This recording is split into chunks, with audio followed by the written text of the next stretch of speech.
Assalamualaikum warahmatullahi wabarakatuh. Halo, balik lagi sama aku Neta Ardianti di Learning Journal yang kelima. Nah, di Learning Journal yang kelima ini, kelompok 3 pada pertemuan yang minggu lalu membahas tentang dokumenter puitis dan dokumenter reflektif. Apa sih dokumenter reflektif dan dokumenter puitis itu? Nah, untuk lebih jelasnya, tonton sampai selesai ya. Sebelumnya kita bahas dulu nih tentang pengertian film dokumenter. Film dokumenter itu adalah sebuah film yang menampilkan realita atau fakta. Jadi film dokumenter ini itu tujuannya untuk memberikan informasi kepada halayak umum tentang bagaimana kejadian di masa lampau. Nah, sekarang saya akan membahas tentang gaya film dokumenter yang pertama, yaitu gaya film dokumenter puitis. Nah, gaya film dokumenter puitis ini awal mulanya berkembang pada tahun 1920, beriringan dengan percobaan-percobaan di dunia sinema di Eropa. Nah, tujuan dari film dokumenter puitis ini tuh untuk apa sih? Jadi tujuan dari film dokumenter puitis ini tuh untuk melawan tradisi-tradisi Hollywood. Nah, ada 3 elemen yang sangat mencolok dari tradisi Hollywood. Elemen yang pertama yaitu karakter yang sadar diri dan punya aspirasi mengubah hidupnya. Yang kedua adalah hubungan sebab akibat dalam perceritaan. Nah, yang ketiga, kesatuan ruang dan waktu dalam editing. Ditandainya itu dengan kesinambungan atau continuity dalam peristiwa. Nah, perhatikan ya, bahwa pada masa itu belum ada perbedaan antara film fiksi dengan film dokumenter. Nah, jadi bahkan istilah film dokumenter ini tuh belum dikenal gitu pada masa itu. Jadi antara film fiksi dan film dokumenter itu tidak ada bedanya pada saat itu. Nah, dari 3 elemen tersebut, kemudian dokumenter puitis ini melawan dalam film Bollywood di atas itu. Nah, kemudian film dokumenter puitis ini mengorbankan editing yang berkesinambungan dan mengutamakan pada asosiasi atau ritme ketimbang keutuhan cerita yang berdasarkan satu karakter.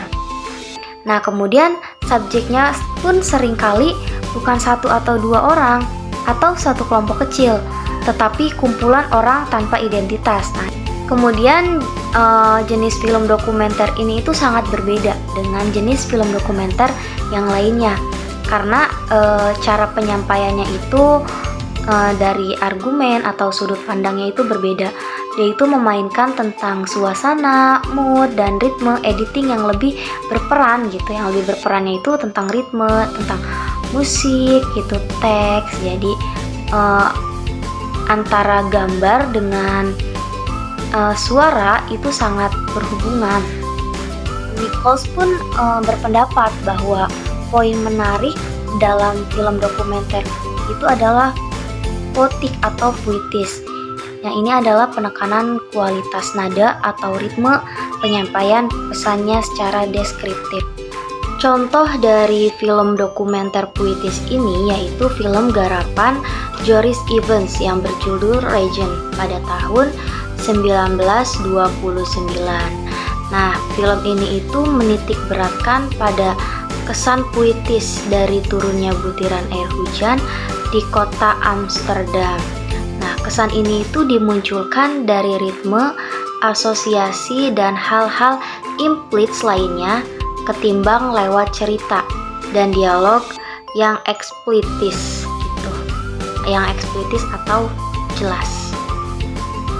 Gaya film dokumenter yang selanjutnya yaitu adalah gaya film dokumenter reflektif. Nah, gaya film dokumenter reflektif ini adalah tipe yang sangat jarang ditemui. Karena apa?